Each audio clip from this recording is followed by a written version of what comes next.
Your phone lights up on the desk next to you. You don't pick it up right away. You just glance at the notification floating on the lock screen. It's from a friend, someone you like, someone you genuinely care about. The message itself is completely harmless.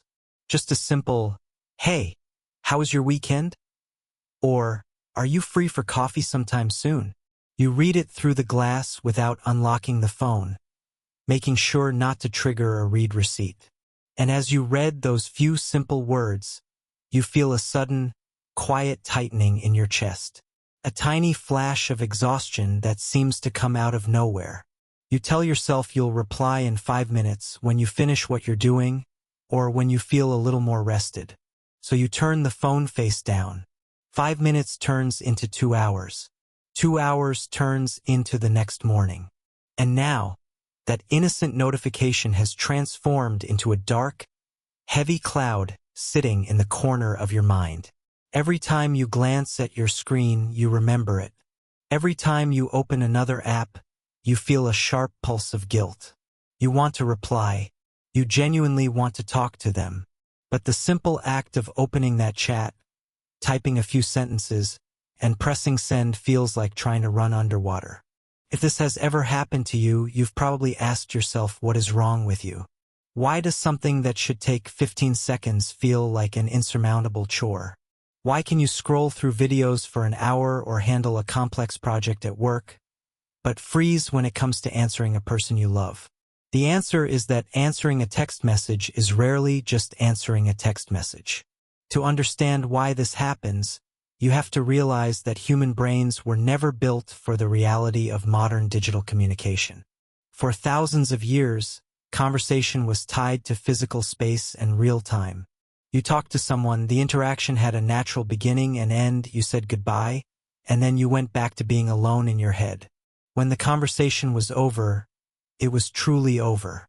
Texting completely destroyed that boundary. When someone sends you a message, they are essentially walking into your private room, tapping you on the shoulder and standing there waiting for an answer. And because your phone is always in your pocket, that room never closes. Your brain registers an unread message not as words on a screen, but as an open loop, an unfinished micro-obligation hanging quietly in your working memory. When you have 3, 4, or 5 unanswered texts, you aren't just looking at 5 notifications.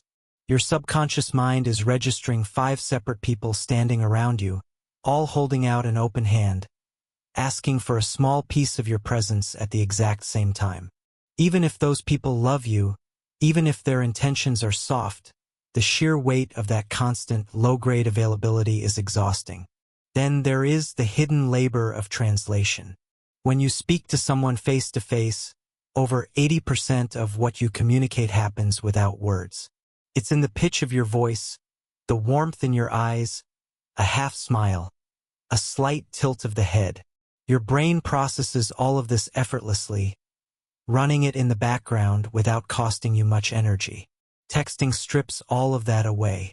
On a screen, words are cold, flat, and completely devoid of context, which means every time you draft a response, your brain has to manually engineer the warmth that would normally happen on its own. You have to make a series of micro-decisions. Is a single exclamation point enough? Or does 2 make me sound warmer? Does using a period at the end of this sentence make me sound distant or mad? Should I add an emoji so they know I'm joking? It sounds small, almost silly when you break it down like that. But to your brain, those micro-decisions are real emotional work. You are acting as the writer, editor, and director of a miniature performance, all to ensure that your tone isn't misconstrued. If you are already running low on mental bandwidth, if you've spent the whole day making decisions at work or managing your own quiet stress, your brain looks at that editorial workload and simply says, asterisk, not right now. I don't have the energy to perform. Asterisk. And that is when the trap closes. Because once you decide to wait, the delay tax kicks in. This is the cruelest part of the cycle. Answering a text within 30 seconds requires very little emotional capital. But once you let a text sit for a day, the stakes change. Now, in your mind, you can't just send a quick, casual reply. You feel like you owe them an explanation for why you took so long. You feel like you have to draft a tiny apology or craft a response that's extra thoughtful to justify the silence. The longer you wait, the bigger the debt becomes. The 10-second response grows into a 3-paragraph essay. And because writing that essay takes even more energy than the original text would have, you push it off again. You tell yourself you'll do it tonight when you have more time. Then tonight becomes tomorrow morning.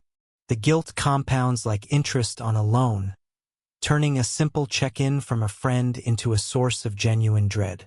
You aren't lazy. You aren't heartless. You aren't a terrible friend who doesn't care. You are simply experiencing a system where human connection has been flattened into a constant stream of micro-demands on your attention. The way out of this trap isn't to force yourself to become a faster texter or to endlessly apologize for being bad at replying. The way out begins by recognizing what is actually happening inside your brain when that phone lights up. You are allowed to protect your energy. You don't owe the world continuous, instant access to your mind just because you carry a small piece of glass in your pocket. But you also don't need to craft a perfect performance every time someone reaches out. The next time you feel that heavy, familiar weight looking at a notification, try lowering the stakes. Forgive yourself for the delay. Drop the elaborate apologies and the carefully calculated emotional engineering. Send the short answer. Send the messy response. Send the plain words without worrying about whether you sound like the warmest version of yourself. Because the people who truly care about you aren't waiting for a polished essay. They're just waiting for you. And a quiet, imperfect signal sent today will always be a kinder gift, both to them and to yourself, than a perfect message that stays trapped inside your head forever.